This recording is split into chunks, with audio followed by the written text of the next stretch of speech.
Hey everyone, and welcome to our deep dive today, all about Agentic AI. Sounds pretty complex. It can be, but really it's fascinating stuff and something that's going to impact all of us. Well, in that case, I'm all ears. I think we all should be, because we're talking about a huge shift in how we think about artificial intelligence, like right at the foundation.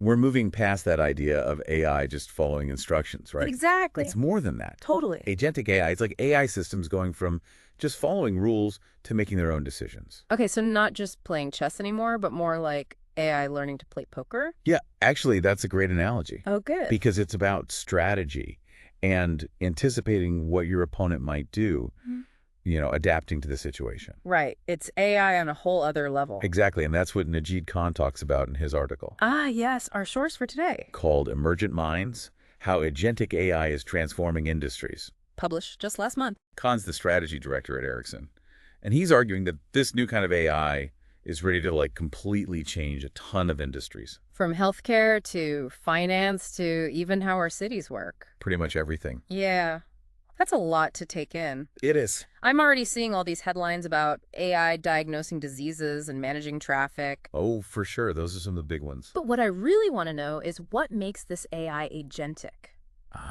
Getting to the heart of it. Yeah, what are the specific things it can do that make it different? Well, Khan points to three main characteristics. Okay, let's hear them. Autonomy, Okay. adaptability, and intentionality. Intentionality, that's an interesting one. It means that the AI understands its goals and makes decisions to achieve those goals like it has a purpose. So it's not just reacting to things, it's actively working towards something. A perfect example is Boston Dynamics Atlas robot. Oh, yeah, I've seen videos of that thing doing backflips. It's incredible. Right, and it's not doing that by following a pre-programmed routine. It's figuring it out as it goes. It has to constantly adjust to stay balanced and reach its goal. Like a human, almost. Yeah, it's a little eerie, isn't it? It is, but also amazing. Definitely shows you the potential of agentic AI. So let's switch gears a bit and talk about healthcare. Okay, good idea. Because the article really dives into how agentic AI is already changing things in medicine. Big time. What are some of the big breakthroughs you're seeing? Well, one area where it's making a huge difference is in medical image analysis. Like x-rays and things? Yeah, stuff like that. Okay. AI tools are already better than humans at spotting tumors or abnormalities. Really? And even predicting potential health risks. So they can see things that doctors might miss. Sometimes, yeah. That's incredible and a little scary at the same time. I know, it's a lot to wrap your head around. It is, but it's also exciting to think about the possibilities. Definitely. Like, what about personalized medicine? That's another big one. How is agentic AI helping to create treatments that are tailored to each individual? Well, think about it. These systems can analyze your entire medical history. Okay. Your genetic profile, your lifestyle choices, even real-time data from wearables. Wow. And use all of that to suggest really customized treatment plans. So it's like having a team of specialists constantly working on your case. In a way, yeah, except it's all powered by AI. So it's not just about catching diseases earlier. Nope. It's about making sure you get the best possible treatment for your specific situation. Exactly. That sounds amazing, but is this something that's actually being used in hospitals right now? Oh, yeah. It's not just a futuristic fantasy. That's good to hear. Take Johns Hopkins Medicine, for example. Okay. They're using real-time analytics powered by AI. What for? For things like managing bed availability and allocating resources like staff and equipment. So making sure everything runs smoothly. Exactly. Even during emergencies. Imagine how valuable that would be during a pandemic. That's a good point. It could be a game changer for hospitals that are always struggling with things like overcrowding. Yeah, it has the potential to make a huge difference. So we've talked about healthcare. Yeah. Now let's move on to finance. Okay, another big one. I know some people might be a little nervous about AI handling their money. I get that. But the article paints a really interesting picture. It does. So what's the big deal with agentic AI in finance? Well, AI has actually been used in finance for a while now. Like with things like algorithmic trading. Exactly. Right. And fraud detection. Right. But agentic AI is taking things to a whole new level. Okay, but how? Well, it's faster and more sophisticated than anything we've seen before. Can you give me an example? Sure. Take JP Morgan. They've developed software called Toyan. Koi. Yeah, it uses natural language processing. Which is a Type of AI that can understand and interpret human language. Okay. So Koyan can review complex loan agreements. Those massive documents full of legal jargon? Yeah, exactly. Okay. And it can do it in seconds. Wow. A task that would take teams of lawyers hundreds of hours. That's a huge time saver. It is, and it frees up those lawyers to focus on more important tasks. So it's not about replacing jobs. Right. It's more about helping people be more efficient. Exactly. And not only that, What else? agentic AI can actually make better financial decisions. Really? How so? Well, let's look at Renaissance Technologies' Medallion Fund. Okay. It's consistently outperformed the market for decades. Seriously? Yeah, all thanks to its powerful AI algorithms. So these algorithms are like super-powered financial advisors. You could say that. That's impressive. It is. But what about everyday investors like me? Well, have you heard of robo-advisors? I think so. Like Wealthfront and Betterment. Okay. Yeah, those ring a bell. Those platforms use agentic AI to give you personalized investment advice. So they analyze your financial goals, Right. your risk tolerance, and things like that. Exactly. And then they create a portfolio for you that's automatically rebalanced and optimized over time. So it's like having a personal financial advisor, but without the hefty fees. Pretty much. That's pretty cool. It is. So we've covered healthcare and finance. Yeah, some pretty big impacts already. But now I want to talk about how agentic AI is shaping the cities we live in. Yes, the smart city concept. Which always seemed futuristic to me, but it sounds like it's already happening. It is in a lot of ways. Take traffic management, for example. Perfect example. What's being done there? Well, Pittsburgh has this system called SurTrack. SurTrack. Yeah, it uses AI to optimize traffic flow in real time. Okay, so like a super smart traffic light system. Basically, and the results are pretty impressive. I bet. Travel times have gone down by 26%, Wow.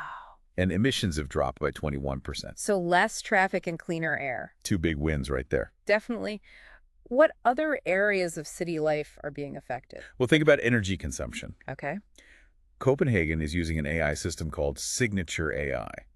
What does that one do? It optimizes energy use in public buildings. So making things more efficient. Yeah, and saving money and reducing emissions. It's like the city itself is getting smarter. In a way, yeah, it's using data to make better decisions. But what about the potential downsides?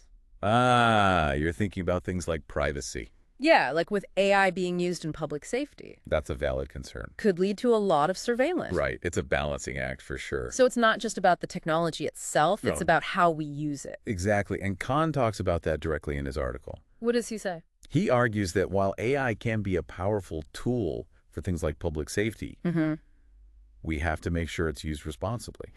To protect people's privacy. Exactly. So are there any examples of cities doing this well? Oh, absolutely, and that's what we'll get into in the next part of our deep dive. Okay, looking forward to it. We'll explore those examples and also talk about some of the challenges and opportunities that come with agentic AI. Sounds good. Can't wait. It's a big topic, but a really important one. For sure, one that's going to shape the future. Absolutely.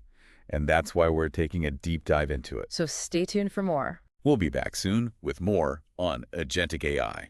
Don't go anywhere. So we're back and ready to keep digging into this whole agentic AI thing. Yeah, lots more to uncover. You mentioned some examples of cities using AI responsibly in public safety. Oh, right. Yeah, those. I'm really curious to hear more about those. Well, one example that Khan highlights is using AI for something called predictive policing. Predictive policing. Yeah, basically it's using data analysis to figure out where and when crime is most likely to happen. And then what?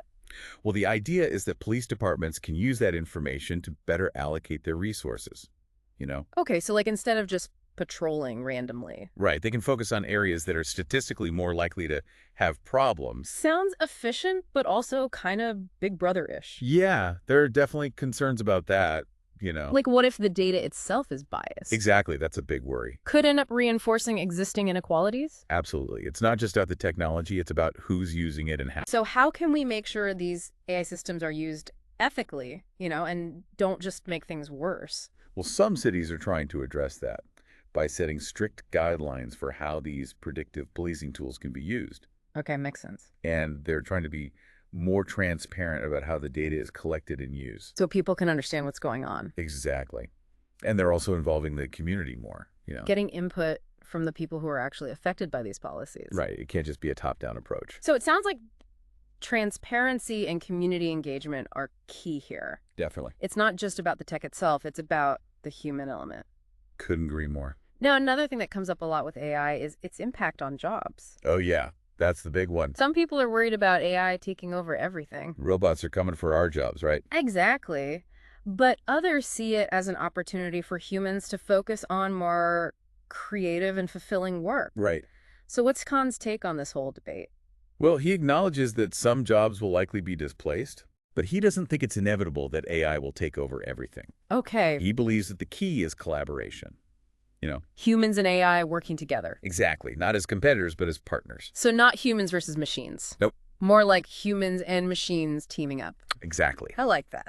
It's about using AI to augment our capabilities, Yeah. not replace them. So instead of seeing AI as a threat, Yeah. we should see it as a tool that can help us achieve more. Exactly. Like AI can handle those repetitive, data-heavy tasks. The stuff that's boring and time-consuming. Exactly. And that frees up humans to focus on things like problem-solving, critical thinking. Tasks that require creativity and emotional intelligence. Right. Exactly. The things that AI isn't so good at. So it's not about eliminating jobs, it's about redefining them. I think that's a great way to put it. It's about evolving alongside technology and finding new ways to contribute our skills.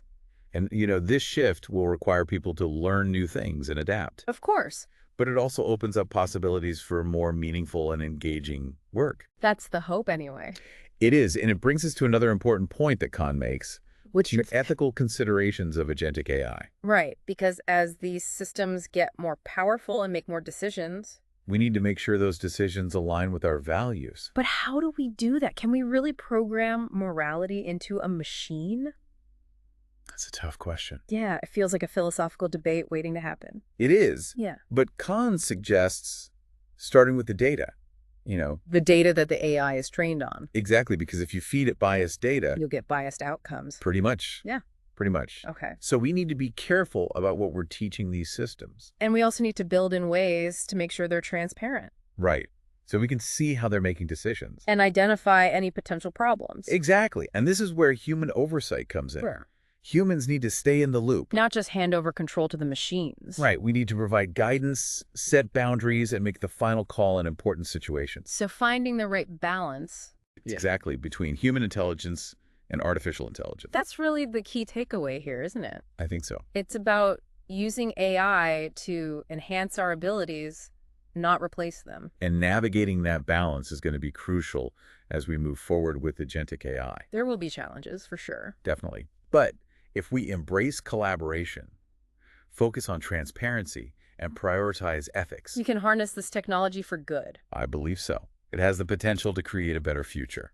That's an inspiring thought. It is. But I'm also wondering about the practical side of things. Okay, like what people can do to prepare. Yeah, what skills should we be developing? How can we stay ahead of the curve? Those are excellent questions, and that's what we'll explore in the final part of our deep dive. Okay, I'm ready for it. We'll talk about the skills that will be most valuable in an AI-driven world, the resources that are available for learning and adapting, Okay. and the steps you can take to make sure you're ready for the future of work. Sounds good.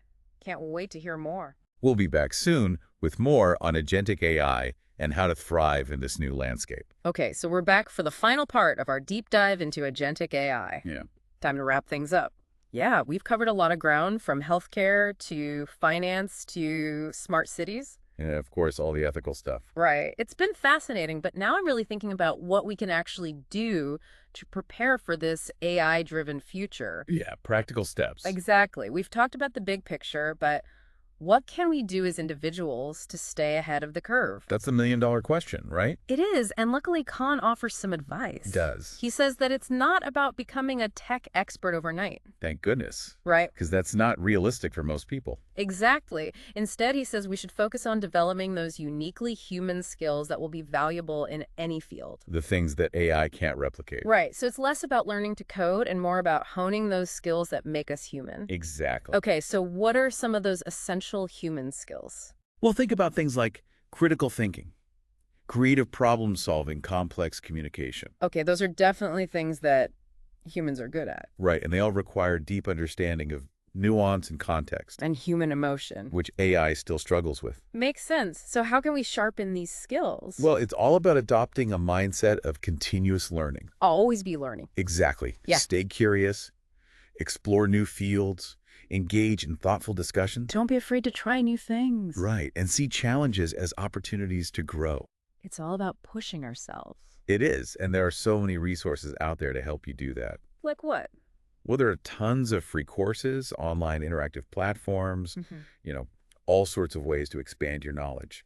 So we have to be proactive. Yeah, take ownership of your own development. Don't wait for someone to tell you what to learn. Right, figure out what skills are valuable to you and go after them. I like that. And don't forget about your network.